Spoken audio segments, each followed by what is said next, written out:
Now we go to the next presentation by st+art on the role of public art, street art in India by co-founder st+art Foundation, st+art Foundation, st+art India Foundation, and st+art Mumbai 2017 Urban Arts Festival Curator Giulia Ambrogi.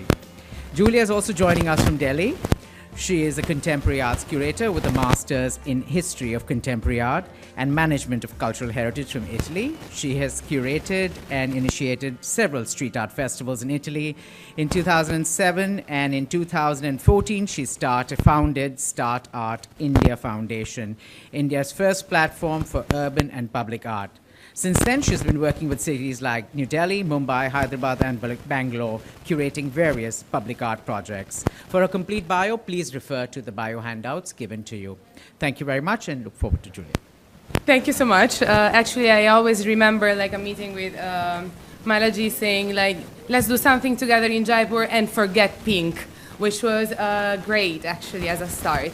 So, however, what we do, like we do public art projects. We started in 2014. I'm just going to mention a few of them because we also are kind of working extensively and in different manners. Why we started is because public spaces in India are like the most creative in the world. Everything happens in the streets and a lot of creativity is right there.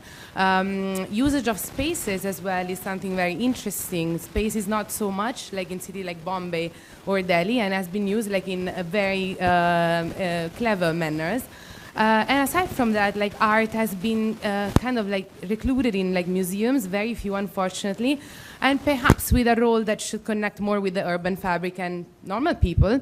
And artists are so many, but they don't have many platforms to showcase. So eventually we came across the fact that, okay, let's make Indian streets more alive, let's put art into Indian streets, and let's involve the community, both international and national, to collaborate together and create like works which can also sort of reimagine our public spaces. So what we do is that majorly we are focusing on 6 different projects. Like one is art districts, then marquee projects, experiential exhibition, hand-painted type projects, installations, mostly temporary, and art in transit, which means like basically art in stations, either metro, train, or whatsoever. So concerning art district, it was like a journey that we started in Delhi in 2016 in this place called Lodi Colony.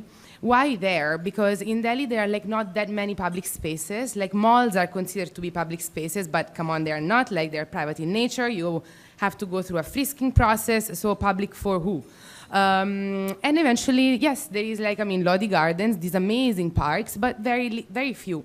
So what we thought is that we are basically roamers, so we roam around in the night, in the day, in the cars, by walking, trying to discover new places to do our projects. And we came across Lodi Colony, which was an amazing discovery because it's like the last colony built by the British Raj, very well organized, large roads, greenery, sidewalks, very pedestrian friendly, belongs to the government, and therefore no visual pollution of Vodafone boards, Starbucks, and all of that, right? And also not kind of possibility of gentrification, because a lot of time what happens is that you put street art, in America they are great of doing that, and all of a sudden like artists are coming in and then artists are getting out because rents are becoming super expensive and this entire process of gentrification goes on and on. We didn't want to trigger something like that, therefore we work with the government a lot. At times it's easier, at times it's more difficult. In the case of Lodi Colony, what started being very difficult was DOAC. Yes, I'm very happy to say that DOAC now is like doing a master plan, also in collaboration with us, like with taking suggestions. Yet was very difficult initially to work with them because they are architects and they didn't want us to arrive above the spring of the arch to respect the architecture of Lodi Colony, which, I mean, yes, I do agree, but then was so boring. And so we said, you know what, we went up on the spring of the arch. We were very worried for X number of times, but eventually we said, like, okay, bye-bye, let's go up. And so you can see that we went basically all over. Now, this basically is like public art district with different works. Sometimes we also do like projects which are temporary. So for instance, this was like for Holi, we did like this Holi Rangoli. We collaborate a lot with sign painters. What we try to do is that there are amazing traditions in India which are getting lost, such as sign painting. And so we bring them back in the streets under like a more artistic sort of curation. And so we've done also a big project in TR Jail. I don't know who knows Delhi, but we've done a 1 kilometer long wall. So we archive basically different fonts from all over India. We digitalize them. We sell them online. We give the money back to the painters. Along with that, since we are like very social media friendly, and street art is web art, let's not forget that. Like the amount of people that are like seeing those pieces, like in reality, despite the numbers of people in India, one never match the number of people that are looking at those pieces through the web. And it's becoming also like a sort of kind of way in which people are moving around the world. Like street art has become a sort of attractor for the cities. So yeah, these are like the variety of pieces. Everything is very, very like site specific. It would take too long to go into the narrative of each one of the singular pieces. But eventually what happens over here is that now, if you Google Lodi, first of all, it comes like, Lodi Art District. If you Google Lodi Art District, it comes all of that, like, Lodi Art District, entry, map, nearest metro station. So there is a lot of traction. And if you were Googling Lodi Colony before, nothing was coming up. Was coming up Lodi Garden, Because why to put even a photo of Lodi Colony, basically? And yes, one of the things is Lodi pre-wedding location. Shooting, basically, is like one of the most popular places to do the pre-wedding shoots and whatever.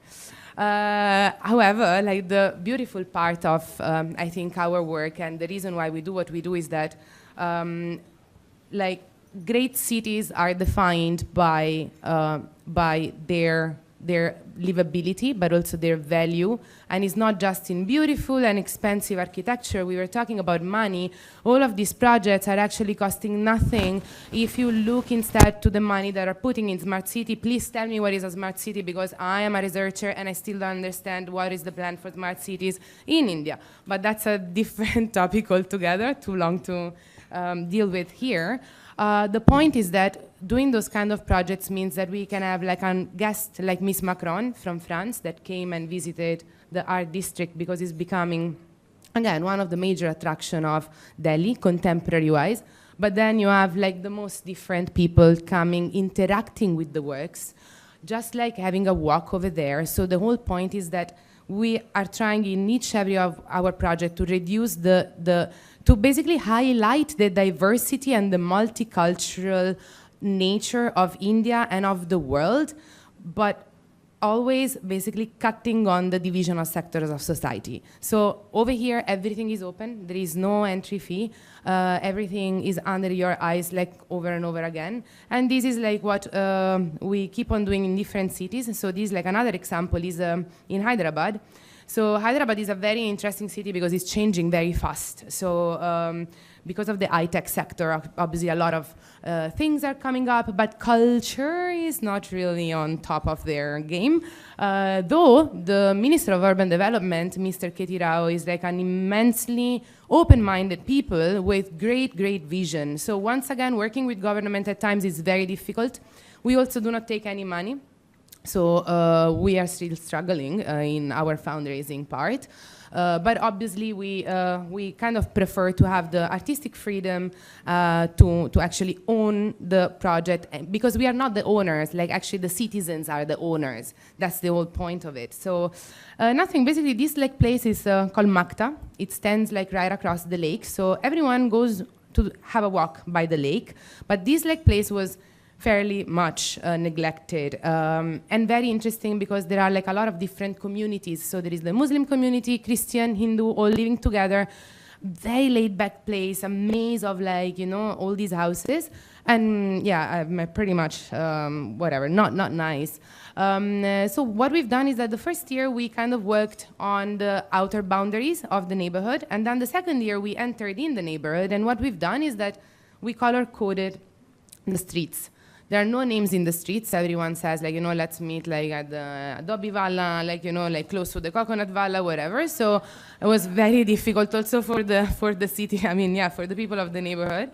And we kind of wanted to create a emotional and geographical navigation. Emotional, why? Because there is no nature over there. Like there is not even a tree. So a lot of places are really like, these like very big kind of squares with like empty walls. And we color coded with blue because it's like a color that gives like lightness and also like freshness. The yellow, like, the yellow gullies that are like very tunnelish, narrow, like no detail at all.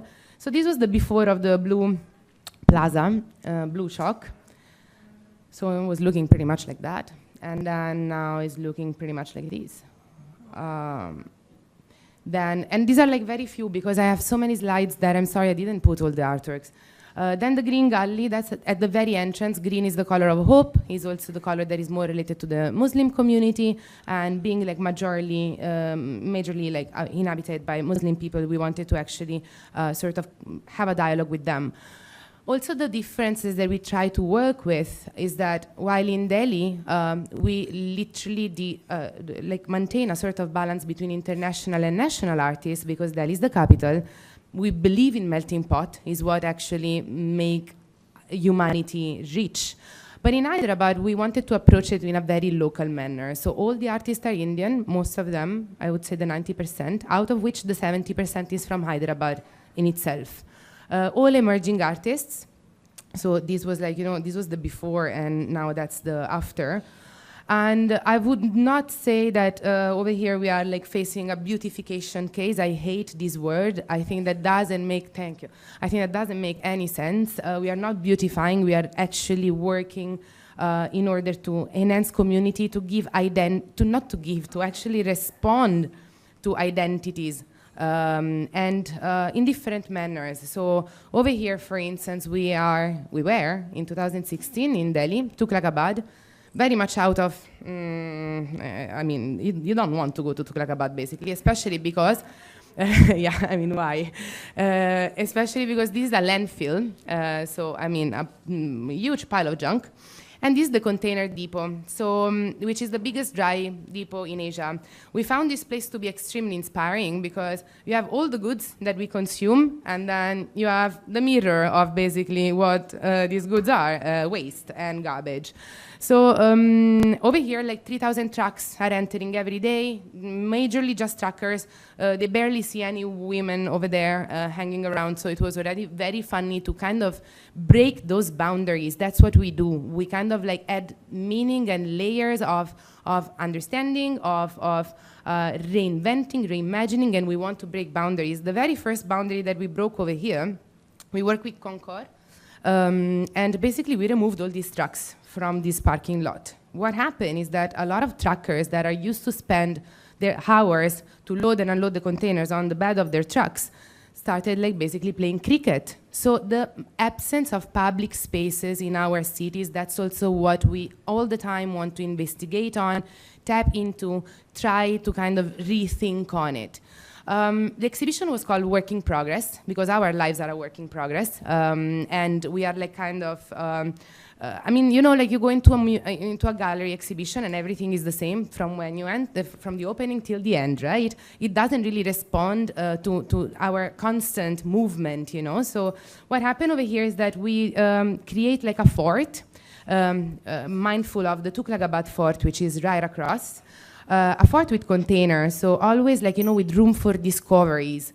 And then we started painting those containers. So again, we didn't do anything with them. And the beauty of it was, according to me, that again, we were adding meaning to what was already there. We can reimagine spaces. We can think that those spaces are ours. And we can reappropriate of spaces which are kind of like, not even used. And instead we can. And what happened over here is that all the containers were like painted inside out, and then we were giving those jackets basically to everyone.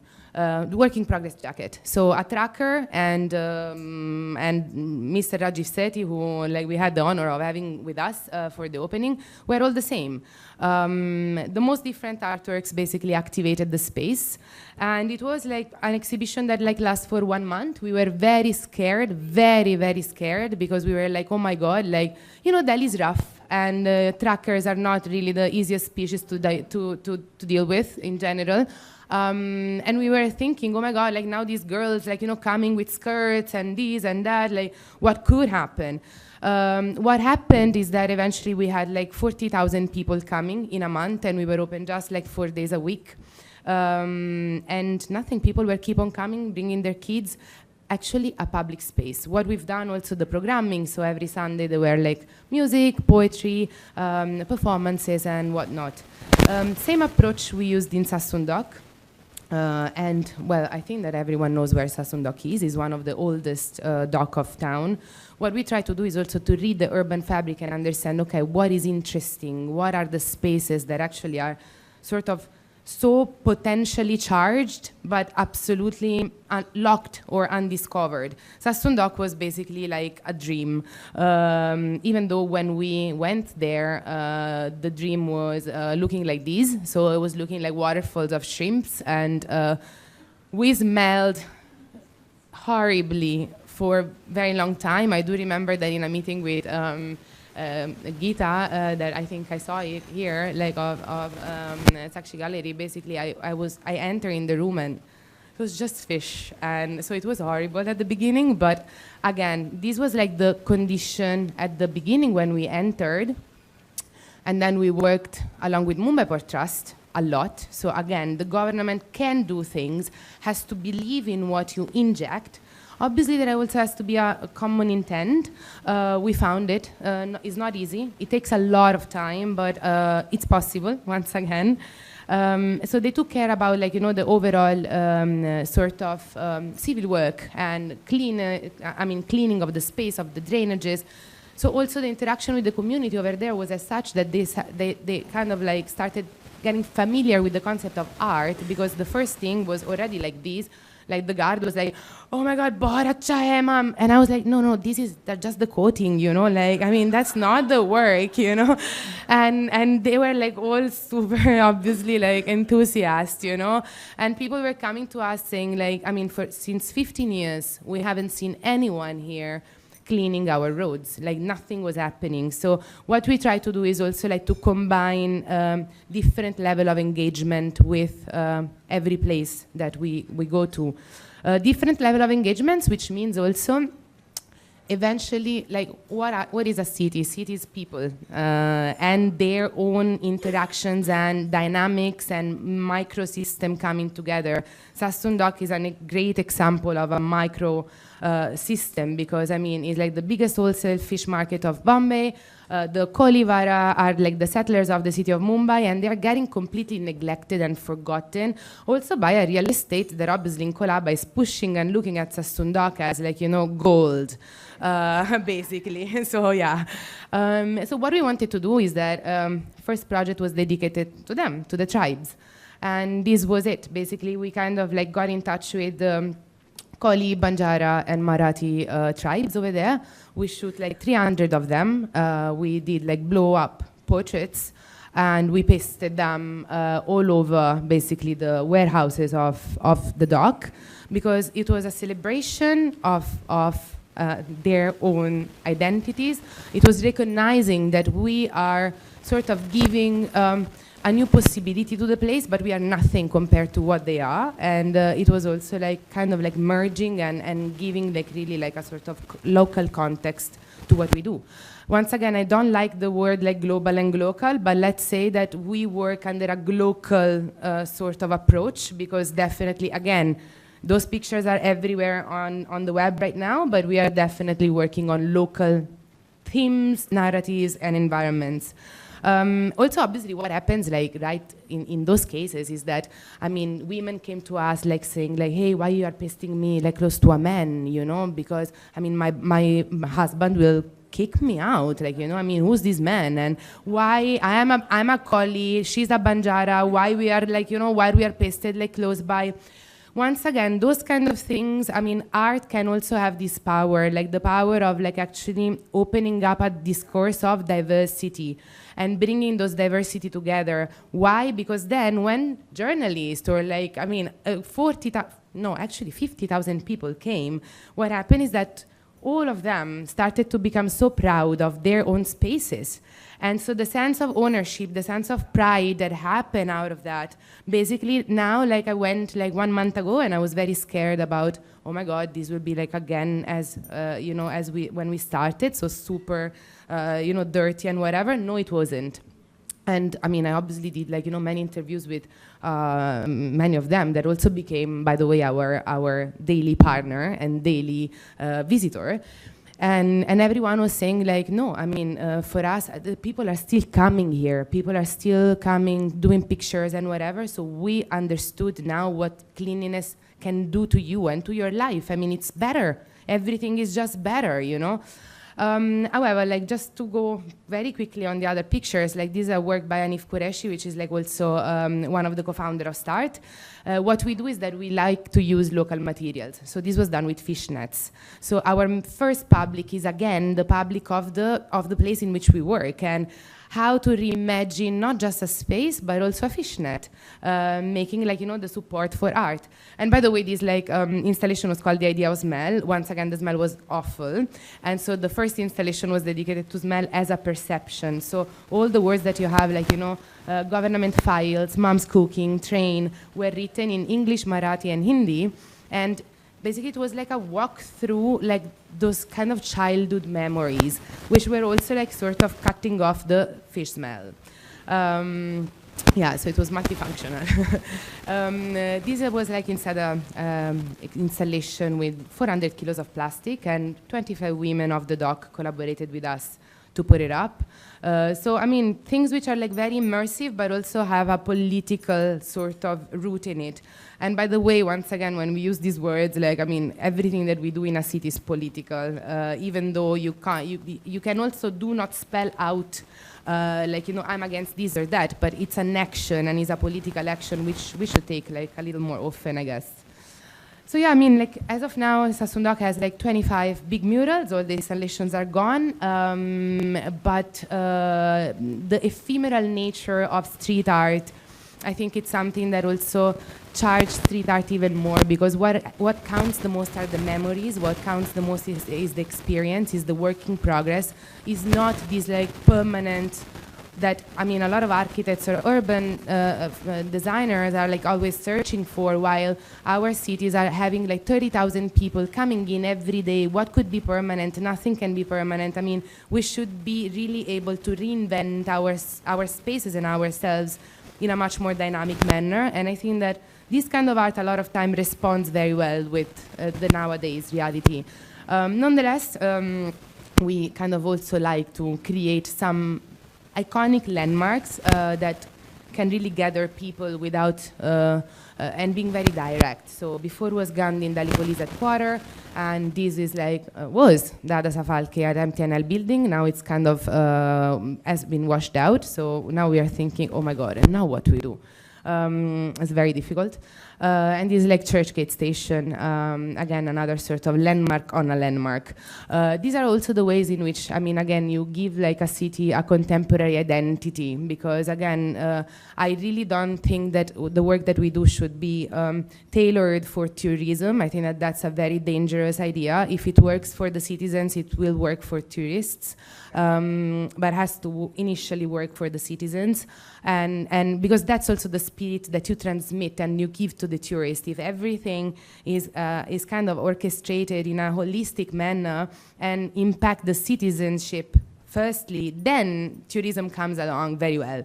Nonetheless, again, those kind of like iconic images are very much working in a social media era. And coming back to who makes the city, people makes the city, that's the tribute that I would like to sort of like finish my presentation with. And also coming back to traditions, this is like okay. So this is an amazing tradition of Bollywood painters, which now is getting again over because, I mean, everything is getting printed.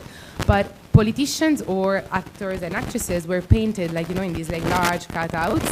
So what we've done is that instead of painting famous people, we painted Auntie Maria. We painted, like, you know, Uncle John. And we installed these like cutouts in Goa for a period of 2 weeks in collaboration with Serendipity Art Festival. Now Auntie Maria is in La Défense in Paris, actually. Yeah, so Auntie Maria is traveling. Yeah, like, it's super international. So again, like cities and projects are made by the people for the people, and this is like what we should always, like, I think, remember when we approach public spaces. Otherwise, is art in public spaces and not public art.